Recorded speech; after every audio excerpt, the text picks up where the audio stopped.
The test for our pursuit groups were the thing we must manage on. The recuperation of body parts. This case happens in the assembled realm on the 21st of April 2015. Tracy Woodford was brought into the world on the 13th of February 1968. An experienced childhood in ribs, she was portrayed as a delicate and kind soul. Furthermore, in her grown-up years, Tracy stayed near her family, living with her mom Linda and her siblings. It is said that she carried on with a fairly straightforward life and was glad to simply invest energy with her family and dear companions. The day of April 21, 2015, started like some other. But it would be the final time that 47-year-old Tracy could at any point be seen alive. Again, her siblings reviews the subtleties of that day. They had a cup of tea in the kitchen where Tracy let her sibling know that she would have been purchasing a ring in the town place, so on this day she wandered into Pontypridd town focus. What's more, bought the ring. Following this, she chose to visit 2 or 3 bars. While there isn't anything especially weird about somebody having a couple of beverages, it was strange for Tracy, who truly drank and had a low capacity to bear liquor. She meandered into different bars that evening, however. At a certain point, she was denied liquor for appearing to be too flimsy on her feet. At last, at around 7:45 p.m., Tracy meandered into the Thin Canine Bar, a spot where local people were known to have accumulated. It is in this bar where she experienced a 50-year elderly person named Christopher. Follow's presence of the Thin Canine was noted by everyone around her, as she appeared to be apprehensive and delicate. Notwithstanding this, she wound up talking with Christopher May and his gathering of companions. All things considered, Follow's anxious attitude was of sharp interest to Christopher, who saw a dim and contorted open door. Christopher was depicted as a joker and a decent person by his companions, and the Thin Canine was his normal drinking spot. Here's the night at the bar advanced Tracy disposition.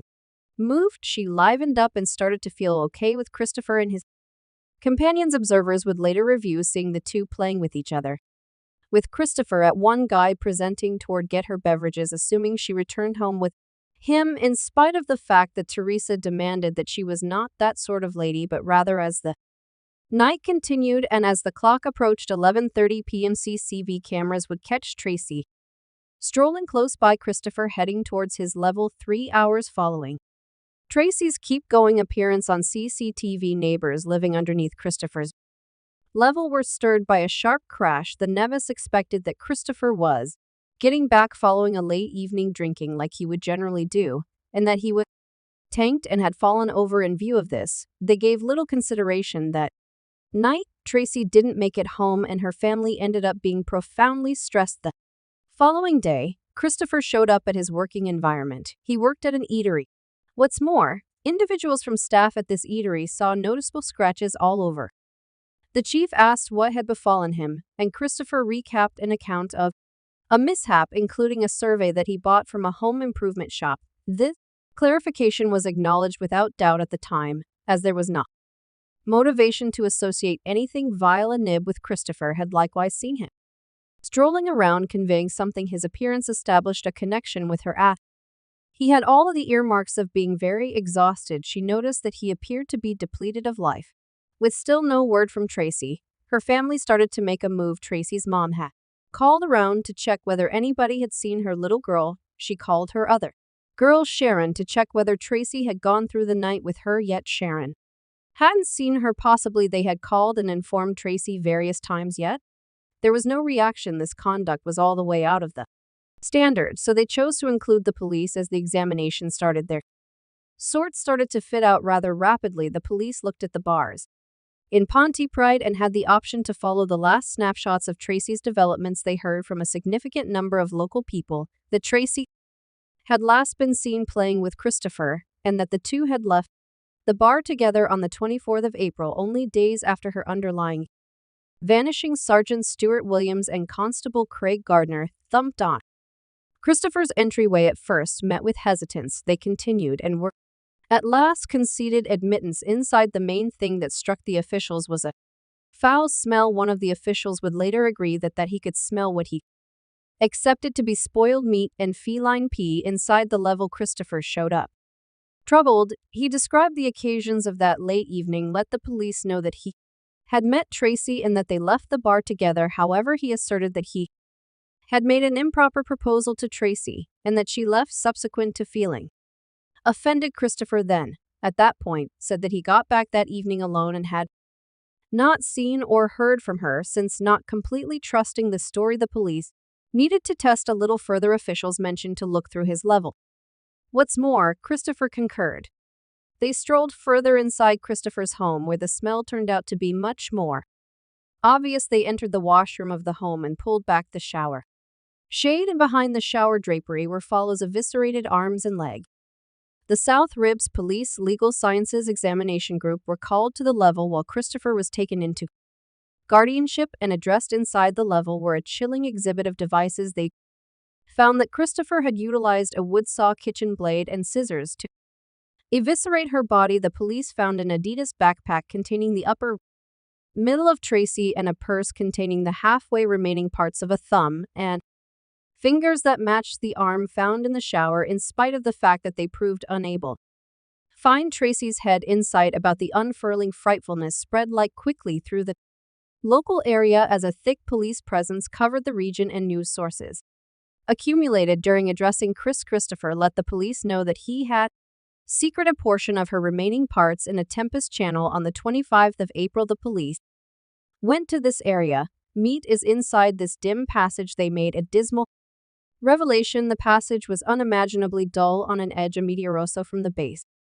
of the chamber. Officials could see that there was something in a red pack. The official then, at that point, turned his head to one side and saw a human head lying on its side and was canvassed in injuries and slush imprints, and inside the red sack were a greater amount of Tracy's remaining parts. This implies that Christopher had eliminated Fallow's head, put her inside a backpack, went out and strolled around in broad daylight with it on his back prior to setting the head in the Tempest channel to ponder him.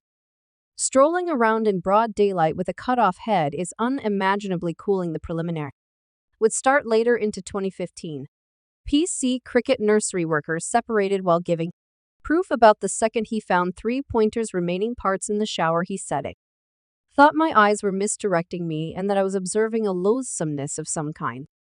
Film a pathologist who inspected Tris' body gave proof. He said that his memberment had been done by somebody with experience with blades or of cutting up human bodies or creatures. Christopher had recently been utilized as a butcher, and he knew how to utilize a blade, how to eliminate meat from ribs, leg, also bears, and was great at consuming. The indictment said it appears to be that his skill in a butcher shop has been placed to use on a human body. The guard contended that Tracy was killed angrily after Christopher Carter going through his wallet. Christopher demanded that the killing was with good reason and that he let completely go during the reo and choked her to death. He likewise guaranteed that as he bounced back, he actually debilitated a few times. Sickened at what he had done to Tracy, he depicted that everything felt stunning as he moved body parts from his level throughout the next days into the water channel.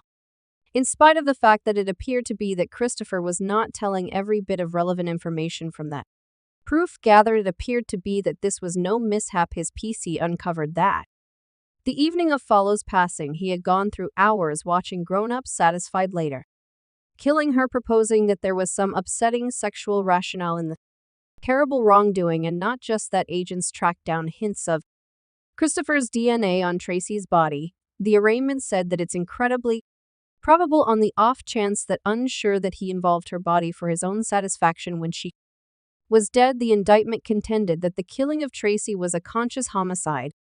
Also, that Christopher played out his corrupted and upsetting dreams on an honest and fascinating lady. Is unbelievably upsetting that the majority of Tracy's inside organs have not been found, albeit some of them were found to hinder Christopher's latrine as he endeavored to flush some of them away. On the 19th of November 2015, following a 14-day preliminary, Christopher May was found at legitimate fault for Tracy Woodford's homicide. He was given a lifelong incarceration with a base term of 28 years. It's accounted for that Christopher sat bland as the jury conveyed the decision, and the consequence of the frightening occasions that unfurled the heaviness of the misfortune settled intensely on both the Woodford family and the whole local area. The existence of Tracy had been severely great shotting the most ruthless of ways her family have said that they are devastated and battled to adapt to their misfortune. Her mom, Linda, said, "It seems like we're living in a horrible, he has destroyed my family, he has obliterated us too." Absolutely. And follows sibling scene has said, "I'm presently furious consistently, and I battle to rest most evenings, much obliged."